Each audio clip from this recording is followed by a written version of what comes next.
Economy के fundamentals मजबूत है। इससे भी देश को बहुत मदद मिली है। हम हर सेक्टर के स्टेक होल्डर्स के साथ चर्चा कर रहे हैं। जहां भी जरूरत है उस सेक्टर को आवश्यक सपोर्ट दिया जा रहा है। भारत सरकार ने एक इंटर मिनिस्ट्रियल ग्रुप भी बनाया है। ये ग्रुप हर रोज मिलता है और हमारे इंपोर्ट एक्सपोर्ट में आने वाली हर दिक्कत का आकलन करता है और ये ग्रुप आवश्यक समाधान पर भी निरंतर काम करता है। मुझे पूरा भरोसा है कि सरकार और इंडस्ट्री के साझा प्रयासों से हम परिस्थितियों का बेहतर सामना कर पाएंगे। माननीय अध्यक्ष जी, एक बड़ा सवाल ये है कि युद्ध का खेती पर क्या प्रभाव होगा। देश के किसानों ने हमारे अन्न के भंडार भर रखे हैं, इसलिए भारत के पास पर्याप्त खाद्यान्न है। हमारा ये भी प्रयास है कि खरीफ सीजन की ठीक से बुआई हो सके। सरकार ने बीते सालों में आपात स्थिति से निपटने के लिए खाद की पर्याप्त व्यवस्था भी की है।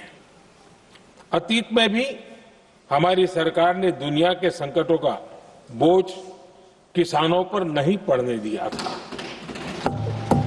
कोरोना और उस समय के युद्धों के दौरान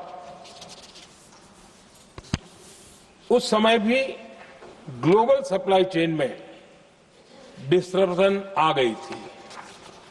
दुनिया के बाजार में यूरिया की एक बोरी 3,000 रुपये तक पहुंच गई, लेकिन भारत के किसानों को वही बोरी 300 रुपये से भी कम कीमत में उपलब्ध कराई गई। अध्यक्ष जी, देश के किसानों को इस प्रकार के संकटों से बचाने के लिए भी बीते वर्षों में अनेक कदम उठाए गए हैं। पिछले एक दशक में देश में 6 यूरिया प्लांट शुरू किए गए हैं। इससे सालाना 76 लाख मैट्रिक टन से अधिक की यूरिया प्रोडक्शन कैपेसिटी जुड़ी है।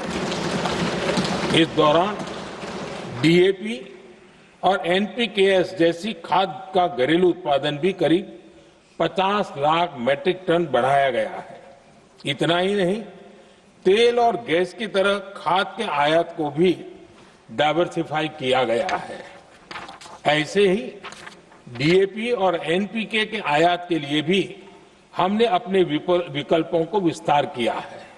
अध्यक्ष जी, सरकार ने देश के किसानों को made in India nano urea का विकल्प भी दिया है। सरकार किसानों को प्राकृतिक खेती के लिए भी प्रोत्साहित कर रही है। पीएम कुसुम योजना के तहत किसानों को 22 लाख से ज्यादा सोलर पंप दिए गए हैं। इससे भी डीजल पर उनकी निर्भरता कम हुई है। मैं सदन के माध्यम से देश के किसानों को विश्वास दिलाता हूं कि सरकार किसानों की हर संभव मदद करती रहेगी। आदरणीय अध्यक्ष जी,